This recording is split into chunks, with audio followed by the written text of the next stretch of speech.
In today's video, I'm going to teach you how to use SUMPRODUCT in Excel for multi-condition account totals. This is a really handy approach when you want a single formula that totals value is based on two different conditions, without needing filters, pivot tables, or extra helper columns. Let's jump straight into it. Start by opening Excel and opening the workbook you want to work in. Once it's open, head to the datasheet where your transactions are listed. I'd like you to replicate what I'm doing in your own file as we go, so the cells line up exactly. At this point, you should have a small two-column criteria block sitting in cells F1 through G2, and an empty cell labeled Total at H2. That total cell is where the magic is going to happen, so make sure it's blank before we move on. Now let's write the SUMPRODUCT multi-condition formula. Click on cell H2 to select it.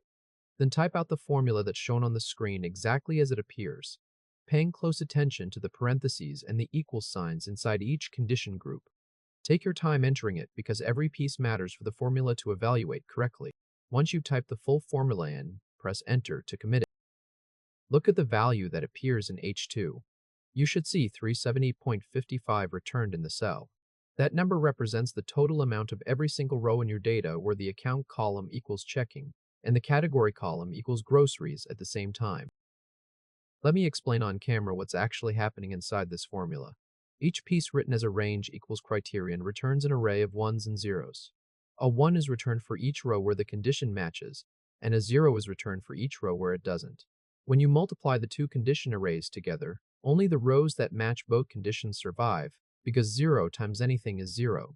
Then, multiplying that combined array by the amount column and summing the result gives you the multi-condition total in a single elegant formula.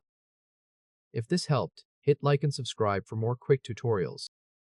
Now let's test the formula by changing the criteria so you can see how flexible it really is. Click on cell F2 to select it.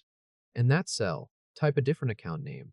And for this test, we're going to use credit card. Once you've typed credit card into F2, press the Tab key to jump across into the next cell, which is G2. In G2, type a different category, and for this round, we're going to use dining. After typing dining, press Enter to lock the value in.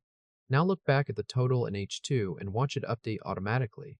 The new value you should see is 349.20, reflecting the sum of every row where the account is credit card and the category is dining. Let's change the criteria one more time to really prove the point. Click cell F2 again, and this time type the word checking as your account. Then move across to cell G2 and type utilities as your category. Press Enter once you've finished typing. Confirm that the total in H2 is updated again, and this time the value displayed should be 416.40. That's your total for the checking account combined with the utilities category, calculated instantly from the same formula you wrote earlier. And that's the result we were aiming for. Cell H2 now holds a single SUMPRODUCT formula that returns the total amount for any account and category pair you type into F2 and G2. Changing either criterion instantly recalculates the total without ever touching the formula itself. No filtering required, no pivot table needed, and no helper columns cluttering up your spreadsheet. It's just one clean formula doing all the work for you, dynamically responding to whatever combination of inputs you decide to test next. That's the full workflow for using SUMPRODUCT to handle multi-condition account totals in Excel.